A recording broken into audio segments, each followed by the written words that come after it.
উত্তরীয় দিও।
একজন যশস্বী মনীষী, যিনি পণ্ডিতজি হিসাবে পরিগণিত হয়েছিলেন সারা ভারতবাসীর হৃদয়ে মননে।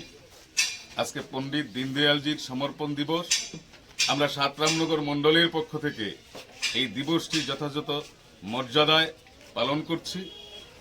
আমরা জানি দীনদয়ালজি 1916 সালের 25শে সেপ্টেম্বর জন্মগ্রহণ করেছিলেন মথুরায়। ওনার জন্মের মাত্র 8 বছর বয়সে উনি ওনার পিতামাতাকে হারিয়েছিলেন। এই অবস্থায় থেকেও নিজেকে সমাজে প্রতিষ্ঠিত করা এবং সমাজের জন্য কিভাবে কাজ করা যায় উনি আমাদের আঙ্গুল দিয়ে দেখিয়ে দিয়ে গিয়েছিলেন। উনি বিভিন্ন শিক্ষা দীক্ষার পর আমরা দেখেছি যেন রাজস্থানের এক রাজাও ওনাকে শিক্ষার জন্য তৎকালীন সময়ে অনুদান দিয়েছিলেন। ওনার তেজস্বিতায় ওনার শিক্ষার প্রতি অনুরাগে অনুরক্ত হয়ে এই রাজা সাহেব ওনাকে এই সাহায্য করতেন। তারপর ওনার বিভিন্ন শিক্ষা দীক্ষায় গ্র্যাজুয়েশন করেছেন। শিক্ষা দীক্ষার ফাঁকে উনি দেখেছিলেন যে সমাজের জন্য কাজ করতে হবে, তাই উনি সমাজের কাজের জন্য উনি রাষ্ট্রীয় স্বয়ংসেবক সংঘকেই বেছে নিয়েছিলেন। 1937 সালে উনি রাষ্ট্রীয় স্বয়ংসেবক সংঘের সঙ্গে যুক্ত হন এবং যুক্ত হয়ে ভাবলেন সংসারের আবদ্ধতায় উনি সমাজের জন্য ব্যাপকভাবে কাজ করতে পারবেন না। তাই 1942 সালে উনি রাষ্ট্রীয় স্বয়ংসেবক সংঘের সবসময়ের কার্যকর্তা হিসেবে নিজেকে নিযুক্ত করলেন। উনি প্রচারকের ভূমিকায় গেলেন এবং সমাজের জন্য কাজ করা শুরু করলেন। ওনার জীবনশৈলী ছিল অত্যন্ত সরল। এরকমও দিন ছিল যে প্রচারকরা সেটা করে থাকতেন। কোনোদিন দেখা গিয়েছিল 2টো রুটি খেয়ে সারাদিন উনি থাকতে হয়েছে, 1 মুঠো মুড়ি খেয়ে ওনাকে সারাদিন থাকতে হয়েছে। এইভাবে থেকেও উনি সমাজের জন্য নিজেকে সমর্পণ করেছিলেন। তারপর বিভিন্ন ঘাত প্রতিঘাতের মধ্যে দিয়ে দাঁড়িয়েও 1961 সালে উনি রাজনৈতিক আঙ্গিনে এসেছিলেন এবং উনি জৌনপুর থেকে বিধানসভায় লড়েছিলেন জনসংঘের থেকে এবং প্রদীপ চিহ্নে লড়েছিলেন, যদিও তিনি হেরে যান। তারপর 1963 সালে উনি জনসংঘের অধ্যক্ষ হিসাবে নির্বাচিত হন। তারপর উনি একজন, অনেকে ভাবতেন উনি একজন রাজনীতিবিদ, কিন্তু এখন দেখছেন উনি শুধু রাজনীতিবিদ নন, উনি একজন ফিলোসোফার, উনি একজন সোশ্যালিস্ট। তাই উনি অনেক তথ্য দিয়ে গেছেন আমাদের মাঝে। দস্যুর দল এই ভারতবর্ষকে যারা ভালোবাসে না, এই দেশের মানুষকে ভালোবাসে না, যারা দেশের অগ্রগতিকে যারা রদ করতে চায়, ওনারা সম্মিলিতভাবে একটা রেল স্টেশনে, উত্তরপ্রদেশের এক রেল স্টেশনে ওনাকে নৃশংসভাবে হত্যা করা হয়েছিল। ওনার মৃত্যু রহস্য আমরা আজও জানতে পারিনি। চন্দ্রচূড় কমিটি এটা দেখছেন, ভারতবর্ষের সিবিআইও এটা লক্ষ্য করছেন। 1968 সালের এই 11ই ফেব্রুয়ারি ওনাকে নিথর দেহ রেল স্টেশনে পাওয়া গিয়েছিল।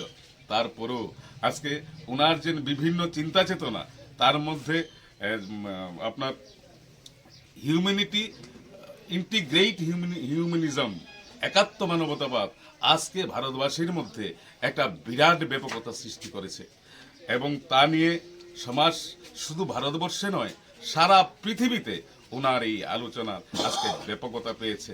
উনি কি বলতেন? উনি বলতেন একাত্ম মানবতাবাদ বলতেন যে আগে আমরা মানুষ, এই মানুষের বডি, সোল, মাইন্ড এবং ইন্টাক্ট, এই চারটা জিনিসের সম্মিলিত শক্তি হয় একটা প্রকৃত মানুষ। একটা মানুষ, ম্যান, ম্যান থেকে সোসাইটি, সোসাইটি থেকে কান্ট্রি, কান্ট্রি থেকে নেশন। এই চারটা জিনিসেরই একটা আত্মা রয়েছে। এই এই ম্যানের মধ্যে আত্মা থাকবে, সোসাইটির মধ্যে আত্মা থাকবে, কান্ট্রির মধ্যে আত্মা থাকবে, নেশনের মধ্যে আত্মা থাকবে। এই সমস্ত আত্মার সম্মিলিত শক্তি একটা সমাজকে এগিয়ে নিয়ে যাবে।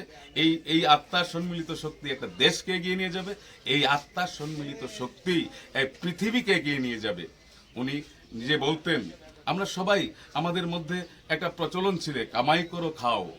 উনি বলতেন না, কামাই করো, অন্যকে খাওয়াও, তারপর নিজে খাও। আমরা সবাই বলতাম নিজে বাঁচো, অন্যকে বাঁচাও। উনি বলতেন অন্যকে বাঁচাও, তারপর নিজে বাঁচো। এই যে একটা আলোড়ন, একটা আন্দোলন, এই যে একটা ব্যাপকতা, এই যে একটা নিজেকে সমর্পণ করে দেওয়ার মানসিকতা একমাত্র দীনদয়ালজির মধ্যেই রয়েছে। এই দীনদয়ালজিকে নিয়ে আজকে চর্চা চর্চা সমস্ত ভারতবর্ষে নয়, শত পৃথিবীতেও চলছে। দেখুন, আমরা আমরা কমিউনিজম, মার্কসিজম এবং ক্যাপিটালিজম, পুঁজিবাদ, এই পুঁজিবাদ এবং মার্ক্সবাদের বিরুদ্ধে উনি অনীহা প্রকাশ করতেন। উনি ওনাদের সঙ্গে মিল ছিলেন না। উনি মার্ক্সবাদ এবং পুঁজিবাদ সম্বন্ধে বলতেন, মার্ক্সবাদ আর পুঁজিবাদ শুধু বডি এবং মাইন্ড, এর দুটোকে নিয়েই চলে। আর একাত্ম মানবতাবাদ mind, body, mind, soul, intact, চারটাকে নিয়ে চলে। তাই স্থায়িত্ব একাত্ম মানবতাবাদের। কোনো অবস্থায় মার্ক্সবাদ এবং পুঁজিবাদ স্থায়িত্ব নিতে পারবে না। এবং ওনার প্রিন্সিপালের মধ্যে, উনি প্রিন্সিপালে বলেছেন, তিনটি প্রিন্সিপালের কথা বিশেষভাবে বলেছেন। বিশেষ করে এর মধ্যে একটি ছিল